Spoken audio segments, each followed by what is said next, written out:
Sois ungido de Deus Pai. O Senhor esteja convosco. Eis que vos anuncio o Evangelho de Jesus Cristo, segundo Mateus. Naquele tempo, Pedro aproximou-se de Jesus e perguntou: Senhor, quantas vezes devo perdoar se meu irmão pecar contra mim? Até 7 vezes? Jesus respondeu: Não te digo até 7 vezes, mas até 70 vezes 7. Porque o reino dos céus é como um rei que resolveu acertar as contas com seus empregados. Quando começou o acerto, trouxeram-lhe um que lhe devia uma enorme fortuna. Como o empregado não tivesse com que pagar, o patrão mandou que fosse vendido como escravo, junto com a mulher e os filhos e tudo o que possuía, para que pagasse a dívida. O empregado, porém, caiu aos pés do patrão e, prostrado, suplicava: Dá-me um prazo e eu te pagarei tudo.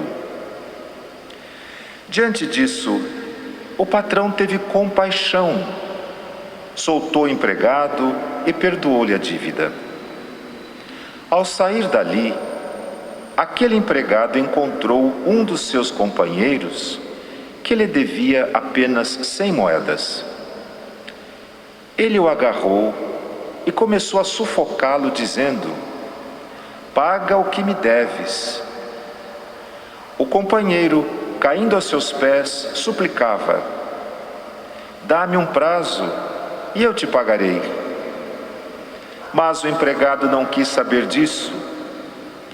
Saiu e mandou jogá-lo na prisão até que pagasse o que devia.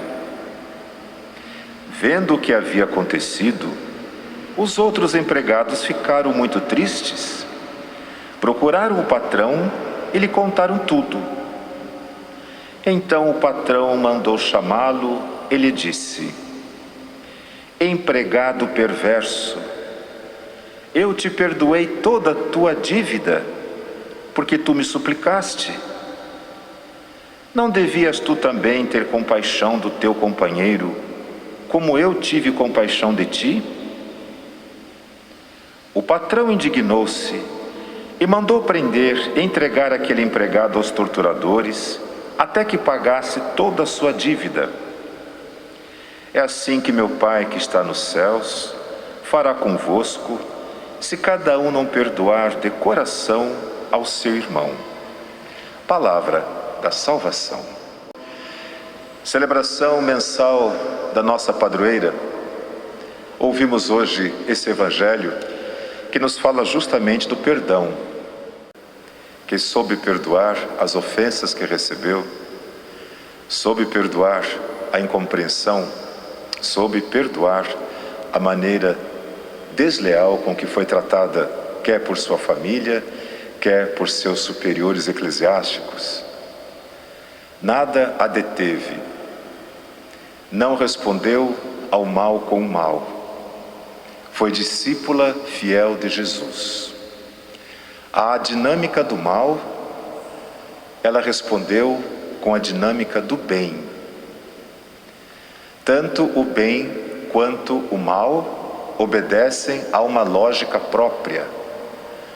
Quando você penetra no mistério de um deles, você passa a fazer parte deles.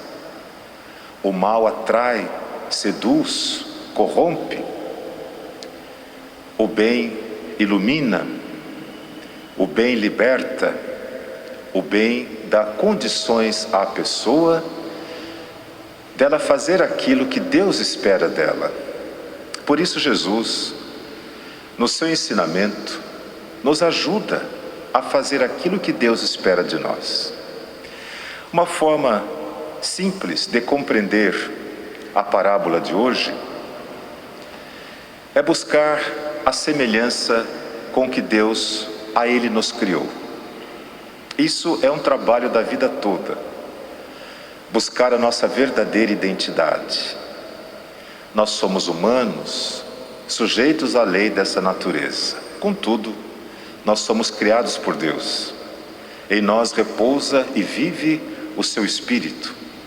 Então toda a nossa vida é uma busca de reconhecer a nossa identidade divina dentro de nós. E é isso que Jesus faz o tempo todo com os seus discípulos ao desafiá-los, para que eles possam de fato viver segundo a vontade de Deus e assim, descobrindo a própria identidade, agir nesse mundo com sabedoria e compaixão. Como diz o tema da campanha da fraternidade desse ano, falar com sabedoria e ensinar com amor. Assim é que Deus nos trata, e é isso que Ele espera de nós. A primeira leitura que ouvimos do profeta Daniel traz um pedacinho da história desse moço chamado Azarias, que tendo participado, juntamente com seus irmãos, de um rito, um culto, um sacrifício religioso, ofendeu os princípios de um rei injusto, que não queria seguir ao Deus de seus antepassados, mas queria que o povo adorasse os ídolos. Quais são os ídolos de todos os tempos? O poder, em primeiro lugar. O dinheiro e a satisfação dos seus desejos. Esses são os ídolos de todas as gerações, de todas as culturas. E o rei daquela época queria tirar do coração das pessoas o amor ao Deus dos seus antepassados, como bem lembrou Azarias, Abraão, Isaque, Jacó, amigos de Deus. O jovem Azarias preferiu a morte a trair o chamado que Deus lhe pusera no coração. Teve a oportunidade de escolher viver e cultuar os ídolos ou morrer servindo ao Deus da vida. Azarias é queimado vivo, juntamente com seus irmãos, mas ainda nas chamas. Ele diz essas palavras que para nós são alentadoras. Não invoca castigo, não invoca vingança sobre aqueles que o torturaram e finalmente o mataram, mas suplica de Deus compaixão. Pede a Deus que se volte para o seu povo, que se mostre, que se revele na sua bondade. A dinâmica do bem pode vencer o mal. O perdão pode vencer o ódio. Jesus nos fala dessa forma simbólica de quantas vezes devemos perdoar a quem nos ofende. Havia um versículo da antiga lei, na Torá, que procurava promover a concórdia entre as pessoas. A Torá é a lei dos judeus, é a sua Bíblia. E os antigos diziam, se alguém te ofender, se alguém te magoar, se alguém de alguma forma te prejudicar, perdoa essa pessoa 7 vezes, mas depois, aí então você se vinga, porque depois de 7 vezes, não tem mais jeito.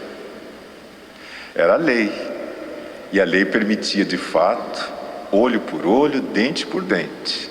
Tanto é que nós temos essas cenas horríveis da Bíblia, de pessoas que são apedrejadas até a morte, como aquela mulher pega em flagrante adultério. A lei permitia. Cometeu um pecado, é reincidente, tem que pagar pelo crime. Pedro, que representa a comunidade dos seguidores de Jesus, ainda não purificados, ainda não libertados pela ressurreição, pela experiência mística de que só em Deus se pode fazer, Pedro diz justamente aquilo que a lei falava. Mas então é até 7 vezes que eu devo perdoar? E Jesus nos ensina que a lei mata, o Espírito é que dá a vida. Qual é o espírito da lei? Imitar a Deus, que tem para conosco essa atitude compassiva. Deus faz o sol nascer todos os dias sobre os justos e os injustos.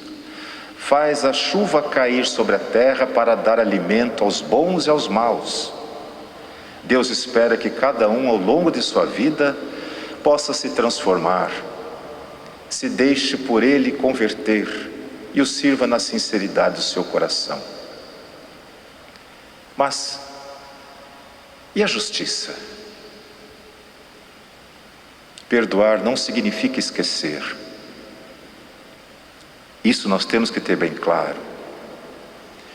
Perdoar significa que a ofensa recebida, a ferida aberta no nosso mundo emocional, na nossa carne, na nossa história, não nos machucará mais. Aquela ferida precisa curar, precisa sarar. Isso é perdão. A ferida curada deixa uma cicatriz, e aquela cicatriz nos lembrará do mal feito.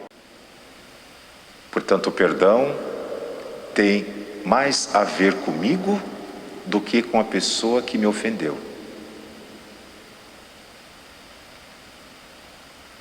Hoje, ouvindo Jesus falar desse servo que, tendo sido perdoado de uma grande dívida, não perdoou ao seu próximo, nós nos colocamos em situação análoga. Pedimos a Deus todos os dias, na oração que Jesus nos ensinou, que Ele nos perdoe dos nossos pecados. Mas temos que fazer esse esforço cotidiano de perdoar também a quem nos ofendeu. Isso é um processo, não acontece espontaneamente. Nós não somos assim. Em nós fala muitas vezes o sangue, a ira, o desejo, a raiva, os instintos. Portanto, o perdão deve ser um processo. Em primeiro lugar, nós precisamos querer perdoar. Em primeiro lugar, querer. Em segundo lugar, pedir a Deus que nos ajude, que nos inspire, que nos dê condições de perdoar. Processo. Pode levar tempo. A cura de uma doença grave é dada através de um processo e do cuidado na administração do remédio. O remédio é a oração. O remédio é o desejo de se obter a cura. E quando nós agimos assim, é porque a cura já nos foi dada, mas ainda não sentimos os benefícios da sua eficácia. No processo, nós precisamos confessar a nossa dor, precisamos falar da nossa ferida, mas não podemos fazer isso para qualquer pessoa. Temos que fazer isso para ouvidos que saberão nos entender. Temos que falar isso para quem nos saberá acolher. O entendimento nos vem do Espírito, um dos 7 dons do Espírito Santo, o entendimento, para que a palavra recebida, finalmente no ouvido certo, ao sair de nós, ela possa nos trazer paz. Para todo veneno existe o antídoto, e o antídoto contra a raiva, o desejo de vingança, é o perdão, que só será dado se o processo for obedecido. Que Deus nos ajude a seguir o exemplo dos santos, que souberam perdoar aqueles que lhes fizeram mal, curando-se a si mesmos, deram ao outro a chance de ser feliz.